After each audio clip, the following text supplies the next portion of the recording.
Shalom, Assalamualaikum warahmatullahi wabarakatuh. Terima kasih atas kesempatan yang diberikan. Kami dari kelompok 5 akan menjelaskan materi dengan judul Bimbingan bagi murid tuna cakap belajar untuk mata kuliah bimbingan konseling. Namun, izinkan saya memperkenalkan anggota kelompok 5 dimulai dari saya, Pinkan Pemantau, Maranatha Kahiking, dan Solagratia Rumimpar. Kita masuk dalam pokok bahasan pertama, yaitu pengertian murid tuna cakap belajar. Pengertian tentang murid tuna cakap belajar dampaknya cenderung belum bermasyarakatan. Karena istilah yang sudah lazim digunakan dalam pendidikan di Indonesia adalah murid yang mengalami kesulitan belajar dengan sebutan anak berkesulitan belajar. Istilah yang digunakan untuk menyebut murid berkesulitan belajar atau tuna cakap belajar. Keragaman istilah ini disebabkan oleh sudut pandang ahli. Kelompok ahli pendidikan menyebutnya dengan istilah educationally handicapped. Digunakan istilah karena murid-murid ditinjau mengalami kesulitan dalam mengikuti proses pendidikan sehingga mereka memerlukan layanan pendidikan secara khusus dengan bentuk dan derajat kesulitannya. B. Bidang medis menyebutnya dengan brain injury, minimal brain dysfunction. Alasannya karena dari hasil deteksi secara medis, anak-anak tuna cakap belajar mengalami penyimpangan dalam perkembangan otaknya yang diakibatnya adanya masalah persalinan atau memang sejak lahir mengalami penyimpangan. C. Kelompok ahli psikologistik menggunakan istilah language disorder karena anak-anak tuna cakap belajar cenderung mengalami gangguan dalam berbahasa. Berikut karakteristik murid tuna cakap belajar. Karakteristik tuna cakap belajar yang ditemukan pada murid yang kecenderungan yang menemukan menunjukkan kesulitan dalam hal-hal berikut. Pertama, aspek kognitif, yaitu murid yang menunjukkan karakteristik kesulitan dalam masalah-masalah khusus seperti kemampuan membaca, menulis, bicara, mendengar, berpikir, dan matematis. Kasus kesulitan membaca yang sering ditemukan di sekolah merupakan contoh klasik perfungsian aspek kognitif anak yang mengalami tuna cakap belajar. B. Aspek bahasa, yaitu murid yang menunjukkan karakteristik kesulitan dalam mengekspresikan diri baik secara lisan maupun tulisan. Dengan kata lain, murid yang mengalami tuna cakap belajar dalam aspek bahasa cenderung mengalami kesulitan dalam menerima dan memahami bahasa, serta dalam mengekspresikan diri secara verbal. Ketiga, aspek sosial dan emosi. Dua karakteristik yang sering diangkat sebagai karakteristik sosial emosional murid tuna cakap belajar, kelebihan emosional dan keimpulsifan. Kelebihan emosional ditunjukkan oleh sering berubahnya suasana hati dan temperamen, sementara keimpulsifan menunjukkan kepada lemahnya pengendalian terhadap dorongan-dorongan tersebut. Identifikasi ketuna cakapan belajar.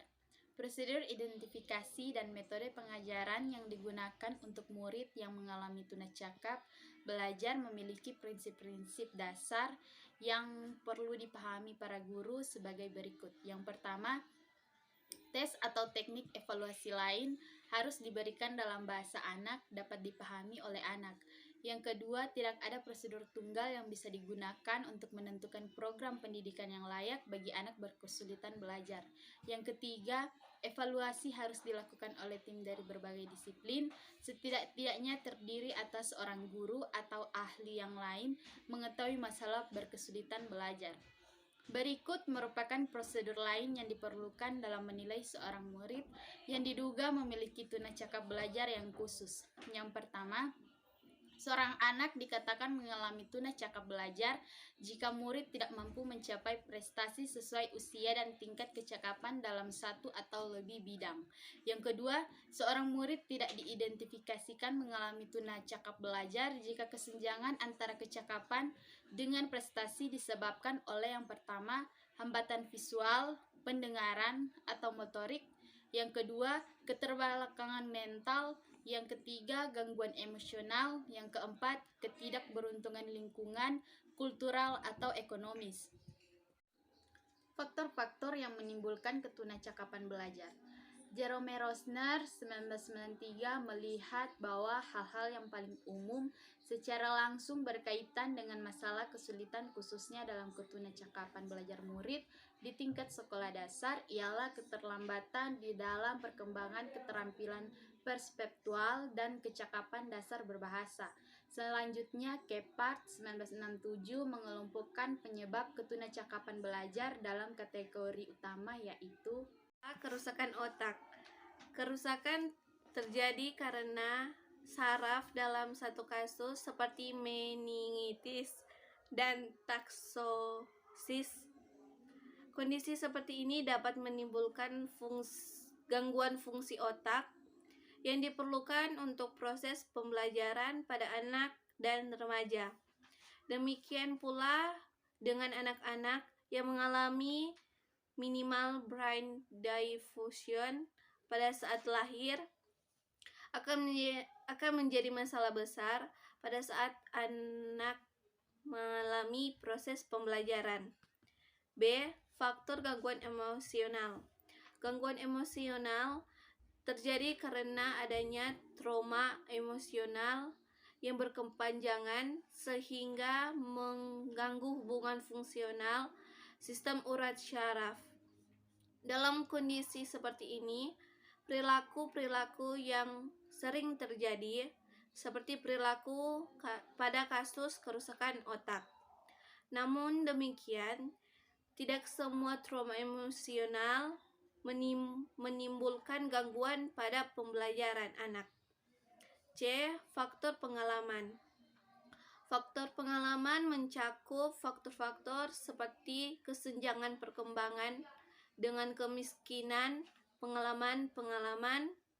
Kondisi ini biasanya dialami oleh anak-anak yang terbatas memperoleh rangsangan lingkungan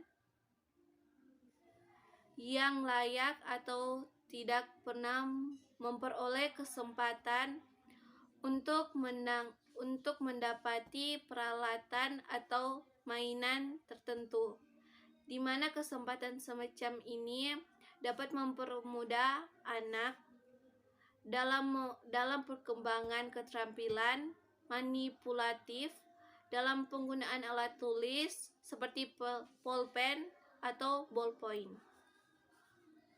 Prevensi. Langkah pertama dalam prevensi adalah mengidentifikasi murid sebelum ia mengalami kesulitan atau ketunacakapan di sekolah dengan langkah-langkah seperti berikut. 1. Kesehatan. Untuk mengetahui kesehatan murid, kita perlu mendapat surat keterangan dari dokter ahli anak yang menjelaskan tentang kondisi kesehatan murid tersebut. 2. Perkembangan. Perkembangan murid perlu dipahami karena menyangkut aspek-aspek sosial seperti bahasa, motorik, sosial, dan tingkah laku adaptif. 3.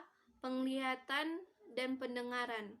Untuk mengetahui kesehatan atau kondisi kesehatan murid, bisa memeriksakan murid ke dokter ahli, sedangkan untuk kesehatan pendengaran dapat dibawa ke dokter THT.